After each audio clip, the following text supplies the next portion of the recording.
सल्लल्लाहु अलैहि मुहम्मद। ये किस चक्कर में कौम लग गई? मेहरबानी करें बाहर आए। इतना नुकसान कर लिया हमने, या आपने कवाल अमीर कर दिए या पीर अमीर कर दिए। पीर और जाली, असली लोगों की बात नहीं करता, जाली पीर। मेरे पास एक बच्चा आया करता था, मैं मजमून पे ही रहूंगा लेकिन ये बातें करनी भी बड़ी जरूरी है। बच्चा आया तो कहने लगा जी वो मेरे हज़रत साहब की ये करामत है, तो मेरे अक्सर आता था तो पीर साहब की करामत है। एक दिन को गलती से तलाक का उसके घर में झगड़ा हो गया, तो मेरे पास आया, कहने लगा मौलाना तलाक दे बैठा हूं। तो मैं कहा पीर साहब ने पूछना सही मसला, पीर साहब से पूछना था। कहने लगे वो कहते हैं ये उलमा का काम है। तो मैंने कहा पीरी मुरीदी जुहला का काम है, मसला आलिम बताएगा और गंदम का तोड़ा कौन लेके जाएगा? जाहिल। बस करें, हजरत सुल्तान बाहू का फतवा है, बांझ इल्मो जो करे फकीरी वो काफिर मरे दीवाना हो। बस करें, संजीदा लोग बने आप बड़े संजीदा लोग इसलिए आपसे आगे निकल गए कि संजीदगी इख्तियार की। तो मेरी बात पे तवज्जो करना। आला हजरत फाज़िल बरेलवी रहमतुल्लाह अलैह के जमाने में लोगों ने कहा कश्श शकल है जी, वो क्या है? जमीन चीजों को अपनी तरफ खींचती है। ये नजरिया कब बना? एक साइंसदान ना बैठा था दरख्त के नीचे, तो उसने देखा कि सेब गिरा है तो वो भी जमीन पे आया है, अमरूद टूटा है तो वो भी जमीन पे आया है, अनार टूटा है तो वो भी जमीन पे आया है। तो कहने लगा जमीन में कशिश है, हर शय को खींचती है, और कश्श शकल का नजरिया बन गया। आला हजरत रहमतुल्लाह अलैह तक जब बात पहुंची तो आप फरमाने लगे साइंसदान पागल हो गए।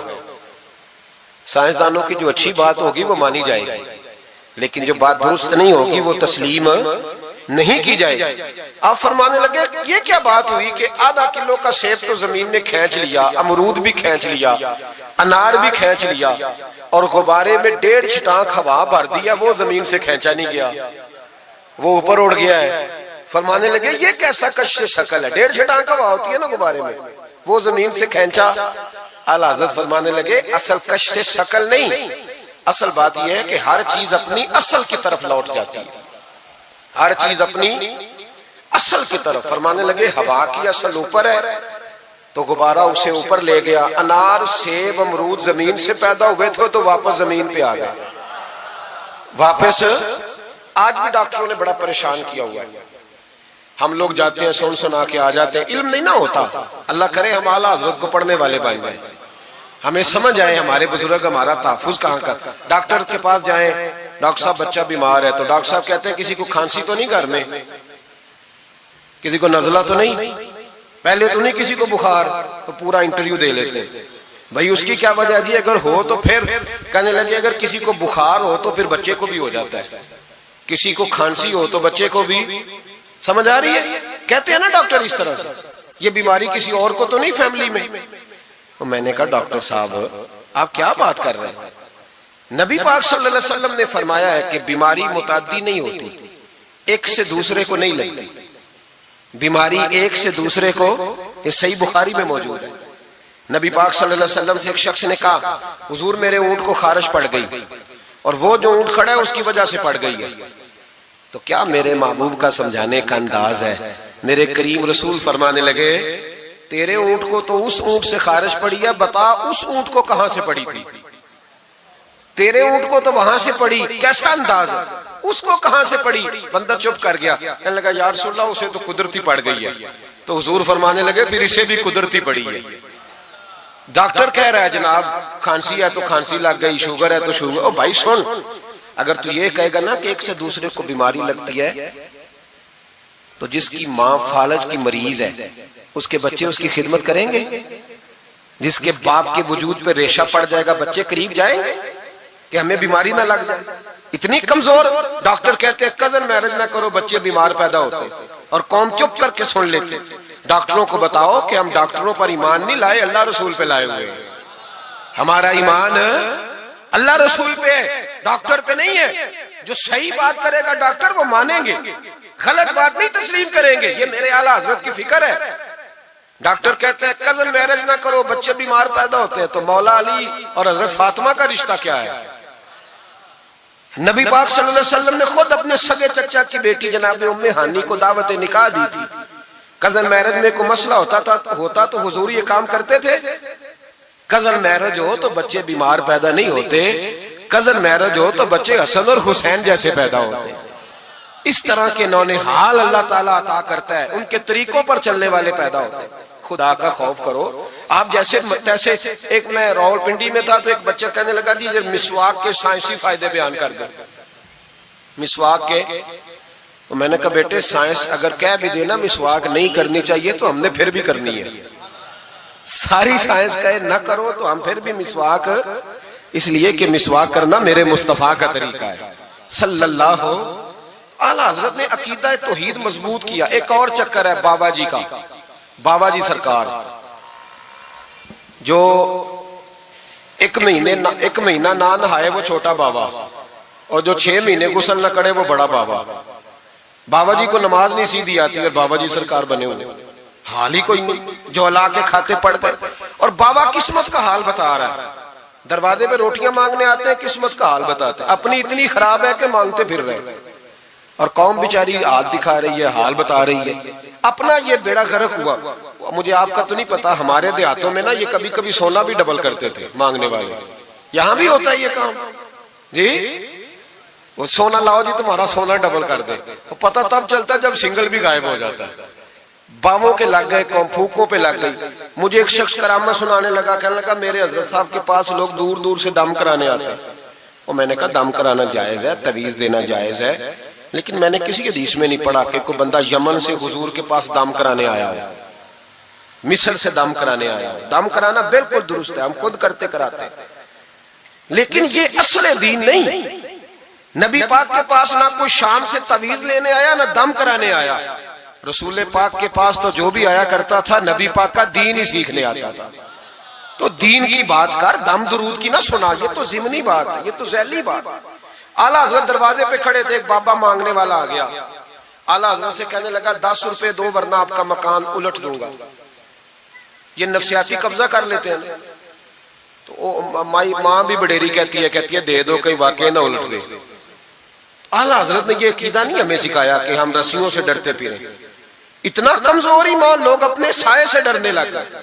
बाबा जी कह गए, और छोड़ बाबा जी के मुंह से कौन सा कुरान हदीस निकलता है, बस कर दे। किस चक्कर में कौम को डाल दिया। आला हजरत रहमतुल्लाह अलैह दरवाजे पे खड़े, फिक्रे रजा से मीनार है ना, तो सुनो फिर फिक्रे रजा क्या है, सुनो फिर ये रजा के नेज़े की मार है कि अदू के सीने में गार है, किसे चारा जो ही कबार है कि ये वार वार से पार है। आला हजरत रहमतुल्लाह अलैह दरवाजे पे खड़े थे, बाबा जी आ गए, कहने लगे 10 रुपए दो। 10 रुपए का माना उस जमाने में यही था जो आज 10,000 का माना है। 10,000 मांग लिया, कहने लगा दो नहीं तो मकान उलट दूंगा। आला हजरत फरमाने लगे तू 10 के 20 मांग, मैं देने को तैयार हूं, पर मकान उलटने वाली बात गैर शरीया, ये वापस ले ले। शरीयत तुझे ये कहने की इजाजत, मेरी बातों की समझ आ रही है आप हजरात को? वो कहने लगा नहीं मैंने उलट देना है। आला हजरत की वालदा बूढ़ी औरत अंदर से बोली, कहने लगी अहमद रजा दे दो, फकीरों से नहीं उलझते। तो आला हजरत फरमाने लगे अम्मा जो सच्चा फकीर हो मैं तो उसके कदमों में बैठने को तैयार, पैर चूमने को तैयार, हम तो निस्बतों पे मर मिटने वाले लोग। लेकिन बात वो करे जो रसूलुल्लाह की शरीयत इजाजत देती है, जिसकी इजाजत नहीं देती हम वो बात करने की से इजाजत नहीं देंगे। उसने कहा जी मैंने उलट देना है। इतनी बात हुई तो आला हजरत के जो शहजादे थे ना छोटे, मुफ्ती आजम हिंद मौलाना मुस्तफा रजा खान साहब, वो मकान की दूसरी छत पर, डबल स्टोरी मकान था तो ऊपर वाली छत पे खेल रहे थे। उनका पैर फिसला, वो गर्दन के बाल अंदर गिर गए, अंदर से शोर उठ गया, बच्चा गिर गया। बच्चा वो फकीर भी सीधा हो गया, देखा ना नहीं ना पैसे दिए, तो शहजादे गर्दन के बाल गिरे ऊपर वाली मंजिल से। लेकिन सुन्नियों किधर खो गए मैं और आप? मेरे आला हजरत का अकीदा सुनो।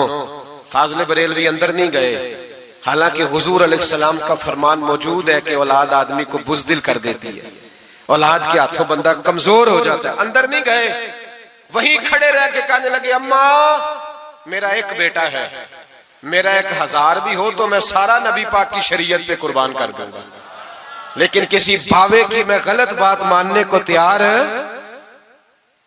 आला हजरत की जुबान से ये लफ्ज निकले तो साहबजादे उठ के दौड़े आए, कहने लगे अब्बा जी जरा इधर तो देखें। मैं दूसरी मंजिल से गिरा हूं पर मुझे खराश भी कोई नहीं आई, मुझे खराश भी कोई नहीं आई। देखे मेरे कपड़ों को मिट्टी भी नहीं लगी। आपके 2-3 मुरीद खड़े थे, कहने लगे हुजूर ये आपकी करामत है। आप फरमाने लगे मेरी करामत नहीं, ये मेरा अकीदा है, तौहीद है, ये मेरे रब पर ईमान है। खराश नहीं आई। अब उस फकीर को फरमाने लगे आला हजरत के तू कहता था मकान उलट दूंगा, चल उलट ना, फिर 10 रुपए नहीं लेने, उलट। चुप कर गया तो आला हजरत, लोग कहते हैं मौलवी साहब के पास क्या है, जिसके सीने में रसूलुल्लाह का दीन है उसके पास कुछ नहीं, तो फिर किसी के पास भी कुछ नहीं। हाँ जिम्मेदारी से कह रहा हूं, किसी के पास कुछ नहीं। अगर जिसके सीने में कुरान और सुन्नत का नूर है, अगर उसके पास ही कुछ नहीं। सुनो, आला हजरत ने अपना जूता उलट दिया, फरमाने लगे अगर ताकत है तो मेरा जूता सीधा करके दिखा। तो मकान उलटने की बात करता है ना, पंजाबी का एक शेर है, आपकी समझ में आ गया तो ठीक है, ना आया फिर भी ठीक है। वो एक पंजाबी के दरवेश कहा करते थे, एक सिठ ते पखड़ा कुआर गंदल, असी और भी बूटियां जानने हैं। पता है हमें सारे गुरुओं का है, चलो करामत ना दिखाएं तो बात अलग है, पर खबर हमें है। फरमाया चलो सीधा करो, उसने पूरा जोर लगाया पर जूता सीधा, पसीने आ गए तो कहने लगा जी मैं माफी मांगता हूं, आज के बाद ऐसी बात नहीं करूंगा। आला हजरत वली थे तो वली सखी होता है, जेब से हाथ निकालने, फरमाया तू 10 मांगता था, अल्लाह 20 लेके जा, लेकिन गैर शरी बात खुदा रा बस करो। जो हमें हमारे बुजुर्गों ने नजरियात दिए उन पर कायम रहो। अकीदा रिसालत, आला हजरत के जमाने मुबारका में एक मौलाना ने कह दिया कि हुजूर के बाद भी कोई नबी आए तो खत्म नबूवत में फर्क नहीं पड़ता। तवज्जो है मेरी बात पर? इधर देखो मेरी तरफ। आला हजरत ने पता क्या जवाब दिया? आला हजरत फरमाने लगे तू कहता है आ जाए तो फर्क नहीं पड़ता, हम कहते हैं आए क्यों हुजूर के बाद? हमें जरूरत ही कोई नहीं, हमें कोई हुजूर ने कमी छोड़ी, हमें हाजत ही नहीं, आए क्यों? आला हजरत ने फतवा कुफ्र दिया। एक मौलाना उठे तो कहने लगे जैसा इल्म नबी पाक को है वैसा जानवरों पागलों सबको है। फिर वो कहने लगे मेरी बात का ये मतलब था, वो मतलब था, सच्चे दिल से, बड़े ठंडे दिमाग से। देखिए मैं कोई ऊंचा नहीं बोल रहा, कोई जोश में नहीं हूं। देखो एक बंदा कहता है जैसा इल्म नबी पाक को मिसाल देता है कि ऐसा अताई इल्म तो जानवरों पागलों सबको हासिल है। वो कहता है मेरा ये मतलब है, मेरा वो। हमारा सवाल ये है कि तुझे ये बात कहने की जरूरत क्या है? बोले है कोई जरूरत? नहीं तुसी बोल दे नहीं यार, हाँ तो कर दे, है कोई जरूरत? भाई मतलब जो बात में बयान करना है कि ये मतलब था तो वो मतलब था, तो ये बात कहनी चाहिए, क्यों कही? आला हजरत रहमतुल्लाह अलैह फरमाने लगे तू पागल हो गया, कुरान नहीं पढ़ता। वअल्लमका मा लम तकुन तअलम, अल्लाह फरमाते हैं महबूब जो आप नहीं जानते थे मैंने सारा ही आपको सिखा दिया है। फरमाया जिसका उस्ताद रब हो उसे कोई कमी रहती है? फरमाने लगे तू ये मिसालें देता है, हमारा अकीदा ये है कि अल्लाह ने गैब के खजानों की कुंजियां ही अपने नबी को अता फरमा दी। एक मौलाना और उठे, कहने लगे नमाज में नबी पाक का ख्याल आए तो नमाज टूट जाती है। लोग कहते हैं लड़ो ना, हम नहीं लड़ रहे भाई, हम तो उम्मत को इकट्ठा करना चाहते हैं। लेकिन इधर देखो ना, आपके सामने कोई बंदा खड़ा होकर कह दे कि नबी पाक का ख्याल आए तो नमाज टूट जाती है, तो आप उसके गले में फूलों का हार डालेंगे? क्यों? मुरव्वत करो ना, मुरव्वत का दर्ज दे रहे हो, मुरव्वत करो। चले आपको एक मिसाल देता हूं बड़ी सादी। उसने कहा जी हुजूर का ख्याल आए तो नमाज टूट जाती है। नमाज में आप दुरूद शरीफ के बाद दुआ पढ़ते, दुआ कौन सी है? रब्बना ग़फ़िरली, आती है ना आप सबको, पढ़िए जरा, रब्बना ग़फ़िरली। इसका तर्जुमा क्या है? या अल्लाह मुझे भी बख्श दे और मेरे माँ बाप को भी। तो जब ये दुआ मांगी तो अब्बा जी का ख्याल नमाज में आया कि नहीं आया? अम्मा जी का? सुन्नी थोड़ा सा अगर आप समझे ना, मेरा सुन्नी एक ही बात करता है, जब इससे कोई बंदा कोई मसला पूछता है ना तो सुन्नी कहते हैं मैं तो पढ़ा हुआ ही नहीं। ओ खुदा के बंदे आज पढ़ के जाना सारी महफिल, और आइंदा जुमा भी अपने खतीब के पास पढ़ना जरा ध्यान से, फिर अगला भी पढ़ना, फिर तो इंशाल्लाह कहेगा नहीं मैं पढ़ा हुआ नहीं। भाई नमाज में आयत पढ़ते रब्बना ग़फ़िरली, तो अब्बा जी का ख्याल आता है कि नहीं? तो नमाज टूट गई कि रह गई? अम्मा जी का ख्याल आता है कि नहीं? आला हज़रत फरमाने लगे अगर तेरा बाप जो बेनमाजी हो, अनपढ़ हो, उसका ख्याल आने से नमाज नहीं टूटती, तो फिर सुन हमारा अकीदा क्या है। तू कहता है नबी पाक का ख्याल आ जाए तो नमाज टूट जाती है। आला हज़रत फरमाने लगे हमारा अकीदा ये है कि जब तक रसूल पाक का ख्याल आए ना हमारी नमाज होती ही नहीं, होती नहीं जब तक। कुछ लोगों ने कह दिया नबी पाक हमारी तरह बशर है। ओ भाई देखो ना, आज खबर मिली है कि हॉलैंड ने फिर से खाके शाया कर दिए। इधर देखो मेरी तरफ, ये नामूस रिसालत का मसला 100 साल पहले आला हजरत ने समझाया था और फरमाया था दुश्मन अहमद पे शिद्दत कीजिए, मुल्हिदों से क्या मुरव्वत कीजिए, शिरक ठहरे जिसमें ताजीम हबीब, उस बुरे मजहब पे लानत कीजिए। वो जो नामूस रिसालत की बात तब की थी, फरमाया नादानो आज तो तुम कह रहे हो कि हुजूर हमारी तरह के बशर है, तो जब तुम बशर बनाओगे तो फिर लोग कहेंगे कि सियासतदान का खाका बन रहा है तो इनका क्यों ना बने माज़अल्लाह। उस वक्त आला हज़रत ने कहा था ना ना ये बात नहीं है। आप फरमाने लगे बात यह है कि अल्लाह की सरताब कदम शान है ये, इंसान नहीं इंसान, वो इंसान है ये। कुरान तो ईमान बताता है इन्हें और ईमान ये कहता है मेरी जान है ये। नामूस रिसालत का मसला सारी जिंदगी आला हज़रत ने समझाया और लोगों को बताया कि जान है इश्क मुस्तफा, रोज फुजू करे खुदा, जिसको हो दर्द का मजा वो नाजे दवा उठाए क्यों। आला हज़रत मौजूद थे मदीना शरीफ में। उस जमाने में ना नबी पाक के गुंबद के सामने खजूरों के 2 दरख्त होते थे, खजूरों के 2 दरख्त। शोरा सारे बैठे थे, तो शायर जो होता है ना वो तशबीह देता है बाजों का। तो शायर ने शेर कहा, कहने लगा यूं है दरख्त हजरत वाला के सामने। तवज्जो है मेरी बात पर। हुजूर के गुंबद के सामने खजूरों के 2 दरख्त हैं।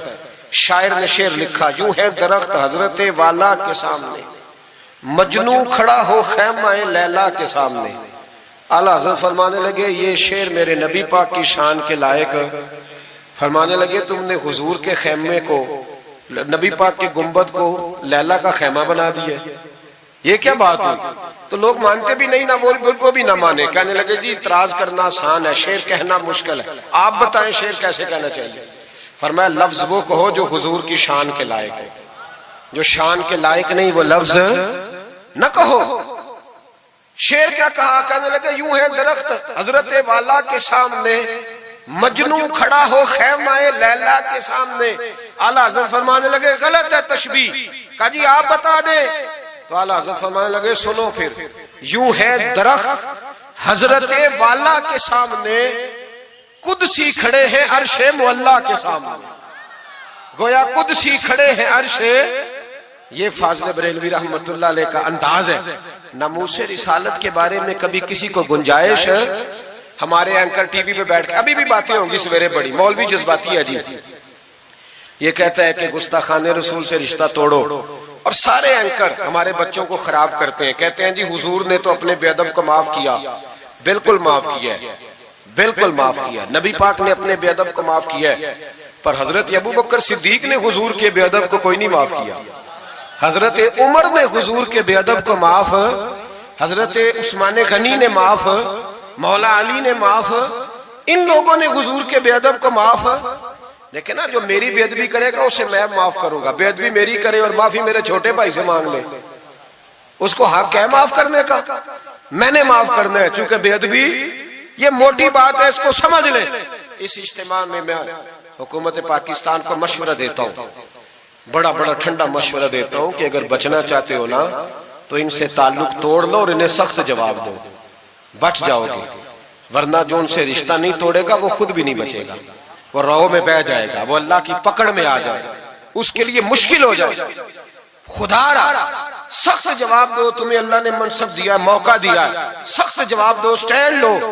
लोग कहते हैं उलमा की तकरीरों से क्या होता है, हमारी तकरीरों से गाजी इल्म दीन शहीद पैदा होते हैं, हमारी तकरीरों से आमर चीमा शहीद पैदा होते हैं, हमारी तकरीरों से गाजी मुमताज हुसैन कादरी पैदा होते हैं, ये यहां से पैदा होते हैं। इसलिए मेहरबानी करें, खुदा का खौफ करें और सख्त जवाब दें, और अपने मुसलमान होने का, आप मुसलमान हैं, मुसलमान होने का सबूत दे, सख्त जवाब दे।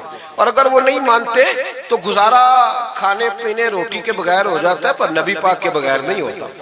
इसलिए मेहरबानी करो, उनको करारा जवाब जाना चाहिए। आप तायीद करते हैं मेरी बात की, सारे हजरात होना चाहिए ना जी ऐसा। अल्लाह आपको जज़ा दे। आगे बढ़िए। आला हजरत रहमतुल्लाह ताला अलैह ने इल्म सिखाया लोगों को। उनका कमाल पता क्या था?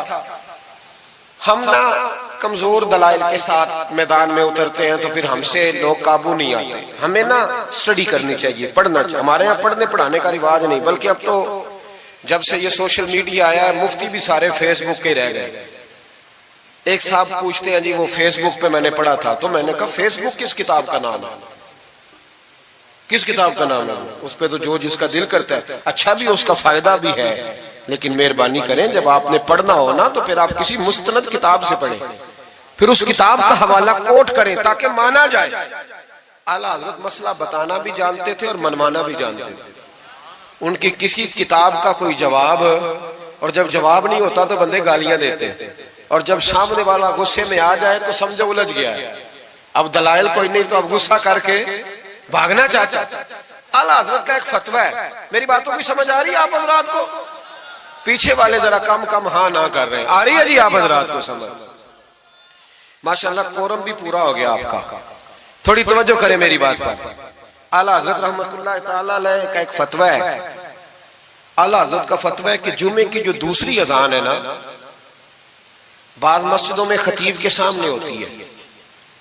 फरमाया खतीब के सामने नहीं देनी चाहिए, बाहर दरवाजे पे देनी चाहिए। आला हजरत का फतवा है। अब मेरी बात भी जरा ठंडे दिल से सुन लें। अगर कोई खतीब के सामने देता है तो अजान उसकी भी हो जाती है, समझ आ रही है? सुबह रटाना डाल देना अपनी मस्जिद में जाके कि जी उन्होंने तो ऐसे कहा है तो आप ऐसे करते हैं। लोग अपनी इरादा होता है ना लड़ाई करने का, तो बहाना कोई और बना लेते हैं। तो आप कोई किसी का प्रोग्राम हो तो मेरी बात सामने रख के लड़ाई ना करे। जिस मस्जिद में खतीब के सामने भी जुमे की दूसरी अजान होती है, अजान वहां भी बोलिए हो जाता है। आला हजरत का फतवा है कि बाहर देनी चाहिए, पूरा रिसाला लिखा है आला हजरत। और आप दलील ये देते हैं, आप फरमाते हैं कि खतीब तो आया बैठा है, बाहर अजान पढ़ो ताकि बाहर किसी के कानों में जाए कि टाइम हो गया है। खतीब को सुना रहे हो, वो तो आया है। उस पर दलाइल दिया आला हजरत ने, क्योंकि फरोई मसला है, इख्तलाफ का हक रखते। जबलपुर में आला हजरत चले गए तो वहां कुछ मौलाना हजरात ऐसे थे जो नाराज हो गए, कहने लगे जी हम 50 सालों से ऐसे ही कर रहे हैं, इन्होंने नया फतवा दे दिया। उन्होंने आला हजरत पे मुकदमा कर दिया। ये कुछ लोग कहते हैं ना जी मुझे 40 साल हो गए, आप आज बात बता रहे हैं। तो भाई इल्म का ताल्लुक तजर्बे से नहीं होता कि 40 साल का बंदा तजर्बा कर ले तो नमाज सही हो जाती है। उसके लिए नमाज सीखनी पड़ती है, याद करनी पड़ती है। तजर्बे का ताल्लुक इल्म से, वो सीखना पड़ता है। आला हजरत रहमतुल्लाह फतवा दिया कि बाहर अजान पढ़ो। एक आदमी ने मुकदमा कर दिया, कचहरी चला गया कि देखें जी इन्होंने आके नया मसला छेड़ दिया और हमारे खिलाफ फतवा दे दिया। आला हजरत फरमाने लगे किसी के खिलाफ नहीं दिया भाई, मैंने तो मसला पूछा तो बता दिया। हर बंदा कबूल करने की सलाहियत भी नहीं रखता। हक कबूल करने के लिए भी दरिया जितना दिल चाहिए, कबूल करना भी बड़ा मसला है। उसने मुकदमा कर दिया अंग्रेज की अदालत में, अगरचे जज मुसलमान था। और आला हजरत कभी अंग्रेज की अदालत नहीं जाते थे, फरमाते थे अदालत वो होती है जहां अदल होता है, इसको कचहरी कहते थे। और कभी नहीं गए थे अदालत, फरमाते थे जब निजामे मुस्तफा अलैहिस्सलाम नाफिज होगा फिर जाएंगे। मुखालिफिन ने मुकदमा कर दिया। वो जो सामने आवाज देता है ना जज के, फुला बिन फुला हाजिर हो, हमारे यहाँ तो उसे अदरी भी कहते हैं, हाकर भी कहते हैं, आप पता नहीं क्या नाम देते हैं उसको, क्या कहते हैं जी उसको यहाँ, चले जो भी है, नुमाइंदा कह लें आप जज का, मैं तफसील में जाता नहीं। उसको कहा जाता है ना फुला बिन फुला को बुलाओ। समझ आ रही है आप हजरात को? आला हजरत का मुरीद था वो बंदा।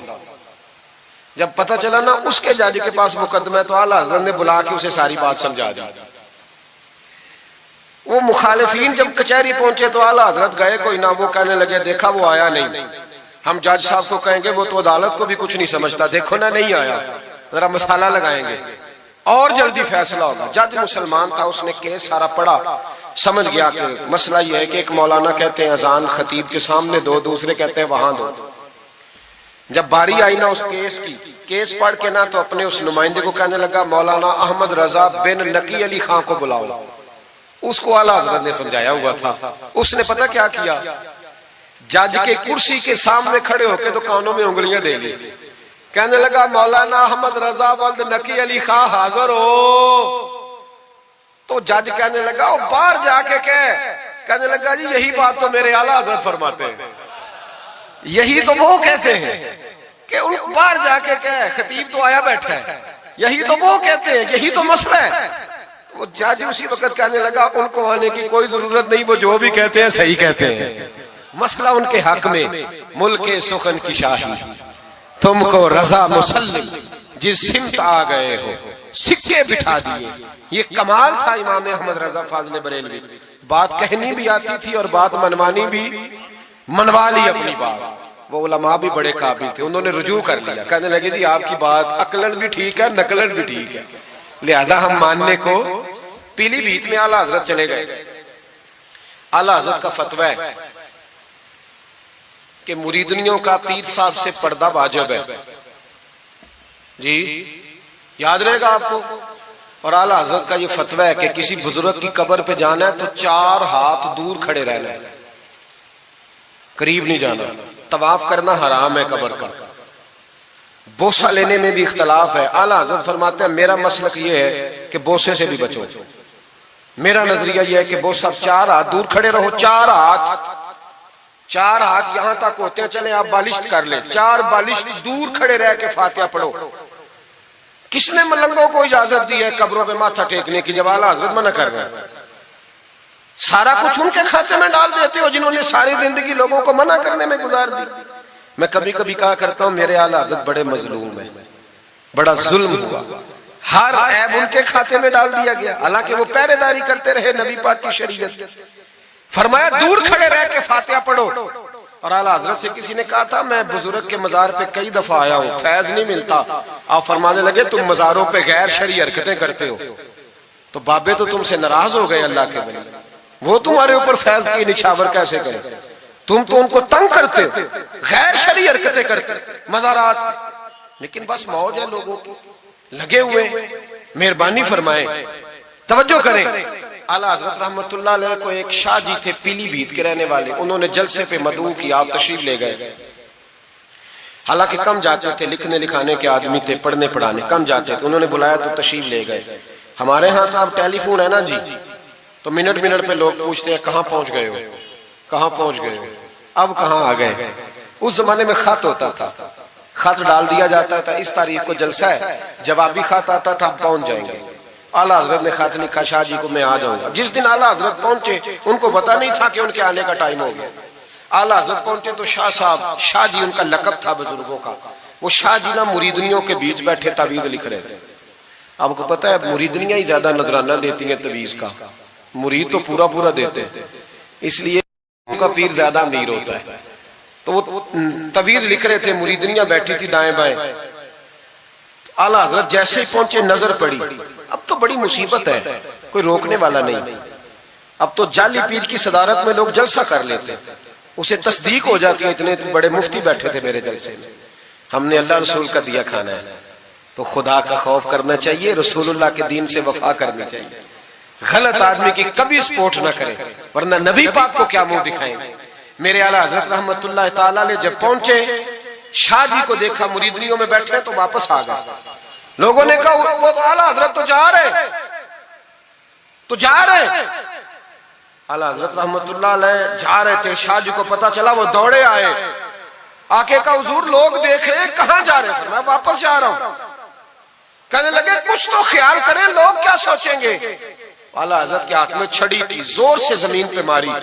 फरमाया जो नबी पाक की शरीयत का ख्याल नहीं करता मैं उसका ख्याल करूं, जो शरीयत का ख्याल नहीं करता उसका ख्याल करूं। शरीयत का बस समझ लेंगे जुमला, जो शरीयत का ख्याल ना करे कभी उसका ख्याल, और जो शरीयत का ख्याल करे उसके पैरों में बैठे रहो, उसकी नौकरी करो, उसकी ड्यूटी करो, उसकी गुलामी करो, लाजमी करो। वो शाह जी ने एक दलील दी, कहने लगे हुजूर ये जो मुरीदनियां होती हैं ये बेटियों की तरह होती हैं। तो आला हजरत फरमाने लगे तरह ही होती हैं, बेटियां तो नहीं ना होती। और फिर दलील देखो, आला हजरत की दलील कितनी आला है। आला हजरत फरमाने लगे शाह जी कुरान ने नबी पाक की अजवाज को मोमिनों की माएँ कहा है, वह अजवाजुहु उम्महातुहु, नबी की बीवियां तुम्हारी माएँ हैं। लेकिन फरमाया वही अम्मा हजरत उम्मे सलमा बैठी थी तो नाबीना से अभी आए थे, जिसको कुरान ने मां कहा, उसके सामने बेटा आया था तो रसूल करीम सल्लल्लाहु अलैहि वसल्लम ने जनाब उम्मे सलमा से कहा पर्दा करो। अर्ज की हुजूर वो तो नाबीना है। फरमाया तुम्हें तो नजर आ रहा है ना।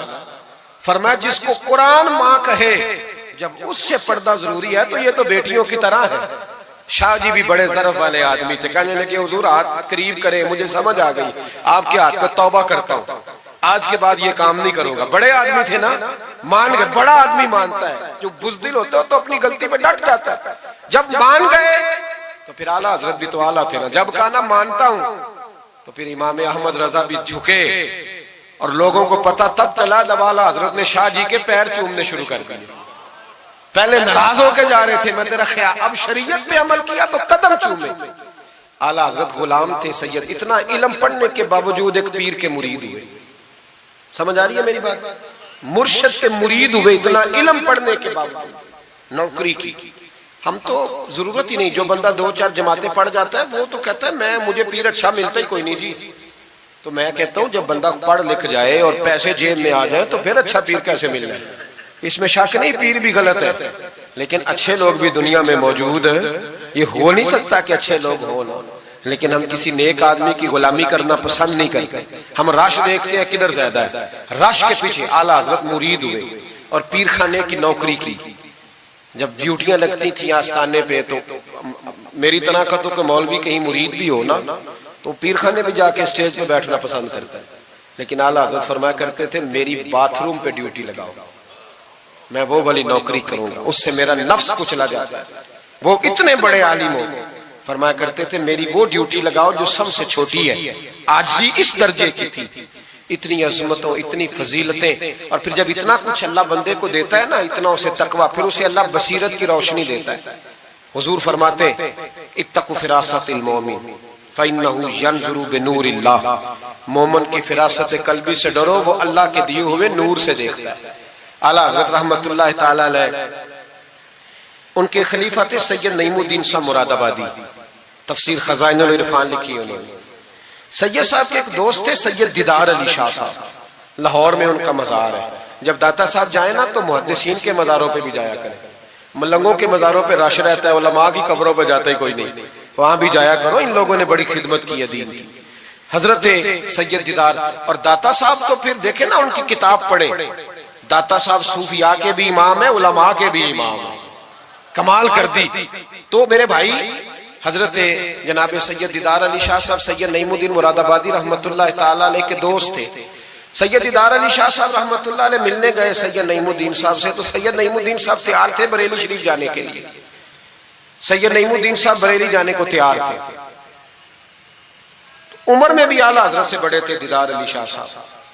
तो कहा दीदार अली शाह, और मुरीद और खलीफा भी किसी और के थे, सैयद शाह फजलुर रहमान गंज मुरादाबादी रहमतुल्लाह अलैह के मुरीद और खलीफा। कहने लगे चल यार मैं बरेली शरीफ जा रहा हूँ, आला हजरत से मिला के लाऊं। तो दीदार अली शाह साहब ने अजराए मोहब्बत, दिल लगी में नहीं बंदा बात करता, कहने लगे मैं किसी के पास क्यों जाऊं, मैं खुद बहुत बड़ा आलिम हूं। कहा चलो यार इमाम अहमद रजा के पास चले। कहने लगे वो मैंने सुना है कि वो जात के पठान है और तबीयत के सख्त है, तो मैं नहीं जाता। उन्होंने जबरदस्ती मनवाया, कहने लगे चल यार चलते हैं। ले गए साथ। बरेली शरीफ जब पहुंचे ना तो असर की जमात की आखिरी रकत थी, जमात अत्ता याद में बैठी थी। पहुंच गए। अब सैयद नईमुद्दीन साहब सैयद दीदार अली शाह साहब से कहने लगे कि शाह जी वुजू है? कहने लगे नहीं मेरा नहीं। कहने लगे मेरा है, मैं जमात में जाऊं? आप जाइए। वो जाके जमात में शामिल हो गए। सैयद दीदार अली शाह साहब कहते हैं मैं कुएं पे एक तालिब इल्म था, छोटा सा पानी निकाला हुआ था उसने, मैं समझा कोई बच्चा है जिसकी ड्यूटी लगी है वुजू कराने। हमारे मदरसे के बच्चों के साथ भी बड़ा जुल्म होता है ना, वो दाल जो कोई नहीं खाता वो मदरसे में पकती है। हाँ हाँ, बड़ा जुल्म होता है इन बच्चों के साथ। इसकी पूरी दास्तान है, कभी को मुझसे पूछे तो मैं बताऊं, बहुत बड़ा जुल्म होता है। एक मोहतरम साहब एक दिन कह रहे थे तंजीमुल मदारस की मीटिंग में कि मैंने जी कभी मदरसे का खाना चखा नहीं, मेरे लिए जायज नहीं तो मैं चखता नहीं। मैंने कहा साहब अब चखना, और मेरी ख्वाहिश है आप भी वही खाना खाएं जो ये बच्चे खाते हैं। ये रसूलुल्लाह के दीन के तालिब इल्म है, इसलिए इनके साथ जुल्म होता है। मुझे यूनिवर्सिटियों में जाने का मौका मिलता है। 2-3 दिन पहले भी मैं national textile university Faisalabad lecture देने गया था। ठाट पाट है यूनिवर्सिटियों के बच्चों को, इनका क्या असर करते हो? ना सोने को जगह, ना बैठने को जगह। वो जो शोर वाले नाथ खां थे वो पुजारों में घूमते, और ये नबी पाक के दीन के तालिब इल्म रात की दाल पड़ी है तो कहते हैं थोड़ा पानी डाल के इसको खा लो। ये जुल्म इनके साथ करते हो। और फिर मैं बड़ी तकलीफ से बात करने लगा हूं। हदीस बयान की जाती है कि तालिब इल्म के कदमों के नीचे फरिश्ते पर बिछाते हैं। नीचे फरिश्तों ने पर बिछाए हुए हैं और उनकी गर्दन पर कुर्बानी की खालें लादी हुई, जैसे गधे पे लादी जाती है। इसके बारे में हदीस आई थी। अल्लाह का खौफ नहीं आता? आपने और मैंने मदरसे के बच्चों को इज्जत नहीं दी, इसलिए मदारस की रौनकें खत्म हो गई। और मुझे शिकवा है मदारस चलाने वालों से भी, इनसे प्यार करो। ये गरीब घरों के होते हैं, ये गरीब घरों के होते हैं। इनकी माएं भेजती हैं कि चलो कुछ बन जाएंगे, लेकिन इनके साथ जो सलूक होता है वो अच्छा नहीं होता। इनके साथ इनकी ड्यूटी है, सारे मदरसे की ईंटें इन्होंने उठानी है, सारी नौकरियां इन गरीबों ने करनी है। खुदारा डरो अल्लाह ताला से। आला हजरत रहमतुल्लाह ताला अलैह के मदरसे का एक बच्चा खाना लेके आया घर से। चलो बात आ गई तो पहले ये कर लूं। आप इतिकाफ बैठे हुए थे, इफ्तारी लेके आया तो जरा देर से पहुंचा। आला हजरत को जलाल आया तो एक थप्पड़ हल्का सा गर्दन, ओए तू जल्दी नहीं आता? बच्चा कहने लगा गलती हो गई, एहतियात से आऊंगा। रास्ते में खेलने लग गया, बच्चा जाके सो गया। तरावी आला हजरत ने बड़ी मुश्किल से पढ़ी, और तरावी के बाद मौलाना अमजद अली आजमी साहब साहिब बारे शरीयत को कहने लगे जाओ कोई तालिब इल्म को ढूंढ के लाओ। मलकुल उलमा मौलाना जफरुद्दीन बिहारी से कहने लगे मेरा कलेजा फटता है, उसे बुलाओ। वो किधर गया? उसकी क्या गलती थी? बच्चा छोटा था। ढूंढो। सारी रात उलमा ढूंढते रहे, तालिब इल्म छोटा था। बड़ी तकलीफ में होते हैं ये बच्चे। हमने ये वक्त गुजारा है। मैं देर से जब जलसे से आता हूं तो मैं इनकी रजाइयां सीधी करता हूं, मैं इनके कपड़े देखता हूं, मेरा कलेजा फटता है। ईद के मौके पर इन्हें वो वाले जोड़े दिए जाते हैं जो बाजार में बिकते हैं। इन्हें खैराती समझ के रोटी दी जाती है, सिर्फ इसलिए कि ये रसूलुल्लाह का दीन पढ़ते पढ़ा। वो बच्चा किधर है? उसको बुलाओ। सारे उलमा ढूंढते रहे, लेकिन वो तालिब इल्म मिला नहीं। सारे ढूंढते रहे। वो कहीं सो गया, ठंड थी, सफों में छुप के सो गया। सहरी के वक्त उठा, मेरे आला हज़रत सारी रात सोए नहीं। सहरी के वक्त वो आया तो लोगों ने देखा कि करोड़ों लोगों का पेशवा, बेहिसाब फजाइल रखने वाला आलिम दीन इमाम अहमद रजा के गरीब तालिब इल्म के सामने अत्ताहियात की हालत में बैठ के हाथ बांध दिए और कहने लगे भूल गया था, बूढ़ा हो गया हूं ना, कुछ बातें ज़हन से उतर जाती, माफ कर दे बेटा, गलती हो गई। जितने उलमा थे रोने लगे, हुजूर आप ये क्या कह रहे हैं? फरमाया यार छोटा सा फूल सा दिल था बेचारे का, टूट गया हो, चल माफ कर दे, आइंदा नहीं करता। कहने लगा हुजूर आप जैसे राजी हैं मैं भी राजी हूं। फिर फरमाने लगे यार नाबालिग तो माफ करने का भी हक नहीं रखता। पर उसका हाथ पकड़ के अपने चेहरे पे मारा, बदला ले ले। फिर जेब से पैसे निकाल के दिए और फिर कहने लगे अमजद अली, जफरुद्दीन, देख रहे हो ना सारे, मैंने बदला भी दिया है, माफी भी मांगी है और मैंने पैसे भी दिए हैं। अगर अल्लाह ने कयामत के दिन इस तालिब इल्म के बारे में पूछा तो मेरी गवाही दोगे ना? कहोगे ना यार, कहोगे ना? ओ भाई,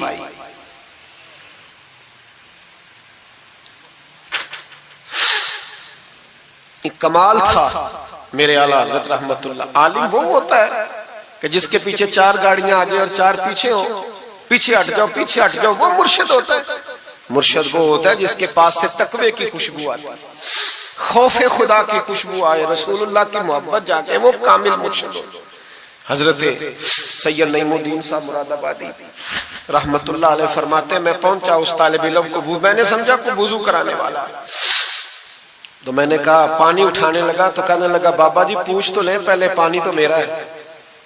फरमाते मैंने कहा चल बेटे फिर दे दे अगर तेरा है तो, मैंने वुजू करना है। तो वो बच्चा कहने लगा हुजूर आपको पता है कि नाबालिग अपनी मर्जी से भी अपनी चीज किसी को नहीं दे सकता।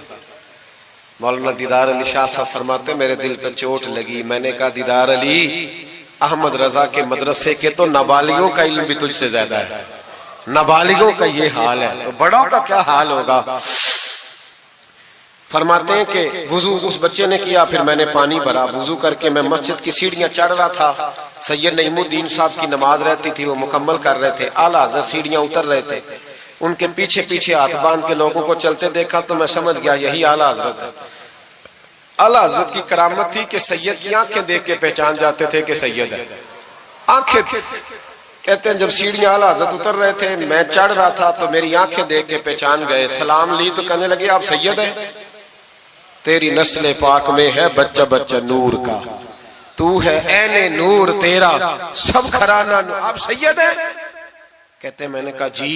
कहते इतना बड़ा आलिम, जब मैंने जी कहा तो फौरन झुके और मेरे हाथ चूम लिए।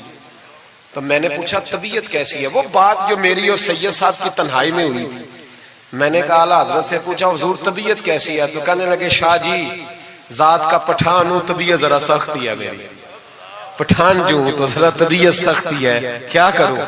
सैयद साहब कहते हैं मैंने कहा हुजूर वो तो मैंने ऐसे ही फरमाया, शाह जी जो हो गया ठीक हो गया, आप नमाज पढ़ ले, मैं इंतजार करता हूँ, आप नमाज पढ़ ले। कहते हैं फिर मैं आला हज़रत का हो के रह गया और फिर सारी जिंदगी मुझे शिकवा रहा कि इतनी देर से क्यों आया। जिंदगी से यही तो गिला है कि तू बड़ी देर से मिला है। खौफ पता कितना था दिल में, आजिज़ी कितनी थी, अल्लाह जानता है। मैंने बरेली शरीफ में वक्त गुजारा है, वहां नौकरी की है, टुकड़े खाए हैं। मैंने वहां कर्रो फर नहीं देखा, हटो बचो नहीं देखा, बड़े बड़े उनके कद काठ है इल्मी, लेकिन आजिज़ी देखी। आम तरीके से गलियों में घूमते देखा। मैं जलसों में जाता हूं तो मेरी ख्वाहिश होती है मैं बैठ जाऊं, लोग मुझसे मिलने सारे। लोग शिकवा करते हैं गरीब, कहते हैं हजरत जी अगर वजीर हमें नहीं ना मिलता तो पीर भी नहीं मिलता, कोई हमारे दुख नहीं सुनता। तगड़ा मुरीद आ जाए तो उसे हाथों से बोटियां डाल के दी जाती, और गरीब आ जाए तो उसकी तरफ नजरे इल्तिफात भी नहीं करते और कहते हैं इसको अकल नहीं। तो मैं कहता हूँ साहब जब जेब में पैसे नहीं होते तो अकल भी नहीं होती, फिर तो इंसान को होश नहीं होती तो अकल कहाँ होती। सब रोगा अंदर रोग मोहम्मद जिसका नाम गरीबी, एक कंड बला के लंघ जाते नहीं दोस्त यार करीबी। छोटा सा एक बच्चा 10-12 साल का, सैयद कनात अली शाह साहब आला हज़रत के खलीफा है, वो कहते हैं वो छोटा सा बच्चा आके खड़ा हुआ, कहने लगा हुजूर आपकी दावत पकानी है, को टाइम देंगे। आला हज़रत अभी कुछ कहने लगे थे, कहने लगा हुजूर मैं यतीम हूँ, अकेला हूँ, सिर्फ मेरी अम्मा है, मिलेगा टाइम। तो आला हज़रत फरमाने लगे तुझे नहीं टाइम देना। चुप कर गया, फरमाने लगे मैंने नहीं तुझे टाइम देना, तूने मुझे देना है, बता बेटे कब आऊं। कहने लगा कल जोर के बाद आ जा। फरमाया अकेला हूं या किसी को ले आऊं। कहने लगा एक बंदा लाइएगा, दो ना आए। सैयद कनात अली शाह साहब को आला हज़रत ने साथ लिया, उस बच्चे के घर जोर के बाद पहुंचे, दरवाजे पे दस्तक दी तो कहने लगा जी आ गए आप। में आया, एक बोरी एक टाट अंदर से लाया और बाहर गली के दरवाजे पे बिछा दिया। कहने लगा हुजूर घर में कमरा एक ही है और आप पर्दे के पाबंद हैं, तो मेरी अम्मा है घर में, यहीं बैठना है। फरमाया बेटे हम तेरे मेहमान है, जिधर तू कहेगा बैठ जाएंगे।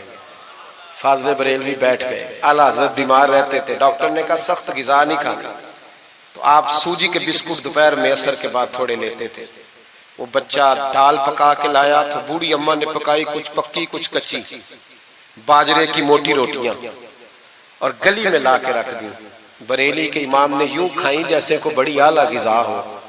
कहते पहली सैयद कनात शाह साहब कहते पहली दफा इतना खाना खाया, 1.5 रोटी खा गए। तो फरमाने लगे मैंने कहा हुजूर मेहरबानी करें थोड़ा खाएं, ये तबीयत आप तो खाते ही नहीं तो आपकी तबीयत परेशान होगी। फरमाया चुप कर, अपनी सेहत देखूं कि गरीब और यतीम का दिल देखूं। फरमाया देखना मासूम सा दिल है, टूट जाए खाने में। कहते खोल के खाया, पर वो बाहर चाय भी लाया, चाय पी। फिर आला हज़रत ने कुछ नजराना निकाल के दिया, फरमाया ये तोहफा रख लो, कुछ पैसे भी दिए। का इजाजत है जाऊं? का जी ठीक है जाएं। सैयद साहब कहते हैं जब हम आ रहे थे तो मैंने आला हज़रत को हुजूर ये आपने क्या कि अगर बीमार हो गए तो कहने लगे शाह जी चुप कर जाओ, अगर मेरा दिल फटता हो तो मैं आपको चीर के दिखाऊं, जितना सुकून अल्लाह ने मुझे आज अता किया है पहले कभी नहीं मिला, कभी नहीं मिला। इस गरीब के पास जाकर मेरे आला हज़रत के अफकार थे, नजरियात थे, वो सारी जिंदगी रसूलुल्लाह का गुलाम बन के रहे, शरीयत की पासदारी की और उसके साथ साथ वो अल्लाह के वलियों की गुलामी करते। कुछ सैयदजादा आ जाता तो आला हज़रत रहमतुल्लाह अलैह उठ के मिलते, ताजीम करते। वो औलिया अल्लाह के लेकिन सच्चे वली के गुलाम। मेरी ये बात याद रखें, सच्चा बंदा मिल जाए तो उसके बारे में कभी बेअदबी सोचे भी ना, सोच दिल में भी ना लाए। लेकिन जो शरीयत का पाबंद ना हो, आप इन लोगों की मार्केट डाउन करेंगे, ये सही हो जाएंगे, ये सही हो जाएंगे। हमारे यहाँ चल जाता है, जो भी आ जाता है चल जाता है। इमाम साहब की दाढ़ी इतनी छोटी हो वो नमाज नहीं पढ़ा सकते, पीर साहब चल जाते हैं, नाथ खां भी चल जाता है, नकीबे मजलिस भी चल जाता है, सिर्फ इमाम पे पाबंदी है जी थोड़ी छोटी है जी ये, हालांकि नहीं होनी चाहिए, दाढ़ी पूरी होनी चाहिए। आपसे मेरी ये गुजारिशात है, आला हज़रत के पैगाम को समझें। एक छोटा सा वादा लेना है, जिस मस्जिद में कंजुल ईमान नहीं वहां एक हदियतन खरीद के रखवा देंगे इंशाअल्लाह ताला। महंगी बात बता दी है मेरे ख्याल में, आप चुप कर गए। रखवा देंगे कुरान शरीफ, और जिसके पास 10 रखवाने की तौफीक है वो 10 रखवा दे, और अपने उलमा को आला हज़रत की किताबें खुद खरीद कर पहुंचाएं, लाइब्रेरियों में रखवाएं, उनका पैगाम आम करें, लोगों को दें और तलकीन करें कि इसे पढ़ें। जो सोशल मीडिया इस्तेमाल करने वाले हैं वो उलमा से लेने आला हज़रत के फतावा जात, वो उसको आगे शेयर करें, उनकी बातें आगे पहुंचाएं, अपनी अपनी जिम्मेदारी का एहसास करें। नमाजें 5 मस्जिद में बाजमात पढ़ें। ये दाढ़ी नबी पाक की सुन्नत है, अल्लाह ने सिर्फ मर्दों को दी है, औरत को नहीं दी। उसने मर्द के चेहरे पर पसंद की। नबी सारे दाढ़ी वाले, सहाबा सारे दाढ़ी वाले, अहले बैत सारे, औलिया अल्लाह सारे। जो लोग कहते हैं ना नेक होके रखनी है, उनके लिए मशवरा यह है कि दाढ़ी रख लो, नेक हो जाओगे इंशाअल्लाह ताला। दाढ़ी नेक बना लो, और जिसने रखी है ना वो भी अपनी मर्जी की ना रखे, नबी पाक की मर्जी की रखे। पूरी एक मुट्ठी दाढ़ी रखे, पूरी एक मुट्ठी दाढ़ी रखे, और अपने घर में पर्दा कराएं, पर्दा कराएं। याद रखें, हर इमारत को गुलाफ नहीं चढ़ता, सिर्फ बैतुल्लाह को चढ़ता है। हर कुरान, हर किताब को गुलाफ नहीं चढ़ता, सिर्फ कुरान पाक को चढ़ता है। हर बीबी पर्दा नहीं करती, सिर्फ सैयदा फातिमा की मानने वाली पर्दा करती अपनी। और याद रखें, वो बेटा, वो भाई, वो शौहर मुजरम होगा जिसकी बीवी पर्दा नहीं करती। खुदा ये आला हज़रत का मिशन है, पैगाम है। ये वाहद वली है आला हज़रत औलिया अल्लाह में से वाहद। हर वली की अलग अलग शान होती है ना, जिसमें वो मुमताज होता है। जनाब सिद्दीक अकबर सदाकत में बात, हालांकि सखी भी बड़े, एक शान इन्हें इनफिरादी मिली आला हज़रत। आला हज़रत की ज़ौजा अपने दौर की बहुत बड़ी वलिया थी, और बाकायदा पढ़ी हुई नहीं थी, लेकिन इतनी शनासा हो गई थी कि आला हज़रत कहते किताब उठा के ला तो किताब ले आती, फलानी किताब लाओ ले आती। छुरी के साथ कलम बना के रखती, स्याही रखती, कागज देती। आखिरी उम्र में मेरे आला हज़रत ने फरमाया तूने बड़ी खिदमत की, मांगा कुछ नहीं, कुछ मांग ले। तो अम्मा जी उठ के करीब बैठ गई, कहने लगी कुछ देना है ना तो मेरी बख्शिश की दुआ कर दे।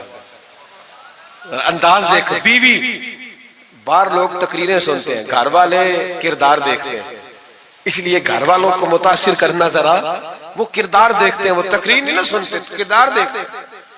आला हज़रत ने फरमाया मैं तेरे लिए दुआ करूं, तो कहने लगी मैंने जलवतें और खलवतें सारी देखी हैं, मैंने दुख और सुख आपके साथ बिताए हैं, मैंने आपको हर हाल में रसूलुल्लाह का गुलाम देखा है।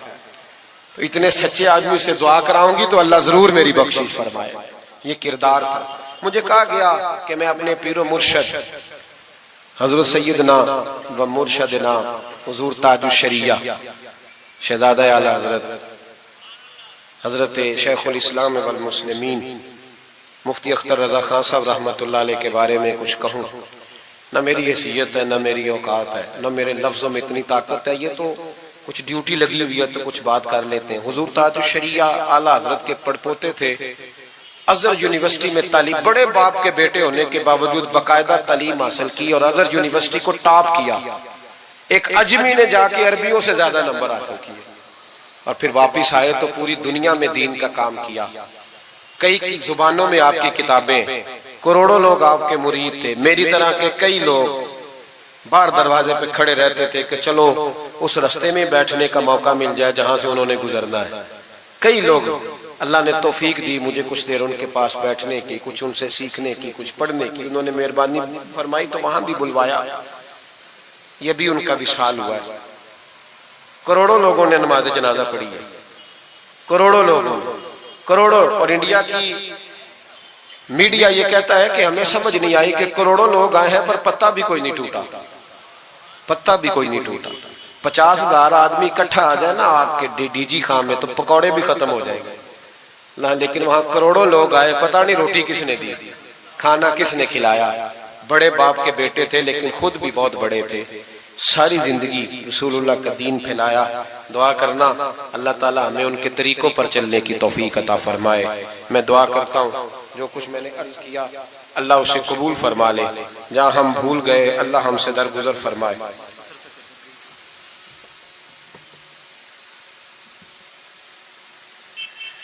आप मुझसे अगर कहेंगे तो फिर सोशल मीडिया पे तो बड़ी बातें कौन कौन सी बयान करूंगा।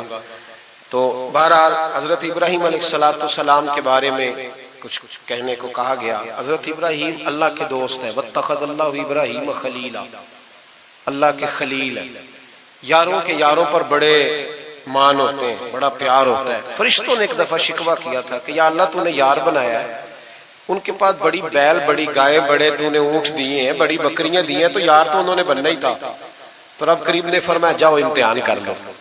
तो एक फरिश्ता आके ना फसल में बैठ गया, जैसे बड़ी फसल होती है ना कमाद की, तो वो जिक्र करने लगा अल्लाह ताला का। कोई भी जिक्र सुभान अल्लाह व बिहम्दिही सुभान अल्लाह, मुख्तलिफ रिवायतों में मुख्तलिफ लफ्ज में। हजरत इब्राहीम को सुना तो बड़ा मजा आया, तशरीफ ले गए ढूंढते ढूंढते। तू जिक्र कर रहा था, कहा? फरमाने लगे फिर जिक्र सुना मुझे मेरे रब का। कहने लगा पहले मर्जी से कर रहा था, अब आपकी मर्जी है तो पैसे लगेंगे। क्या लेगा? कहने लगा सारे ऊंट ले लूंगा। फरमाया तेरे हुए ना इल्मा विच फसा सानू, तू यार दी गल सुना सानू। हजरत इब्राहीम अलैहिस्सलाम ने सारे ऊंट देके जिक्र सुना, थोड़ा और करो। तो फरिश्ता कहने लगा सारी गायें ले लूंगा फिर करूंगा। फरमाया तेरी हुई, तेरी। कहा जनाब सुनाता हूं, सुनाया। थोड़ी देर के बाद कहने लगे और जिक्र करो। कहने लगा सारी बकरियां ले लूंगा।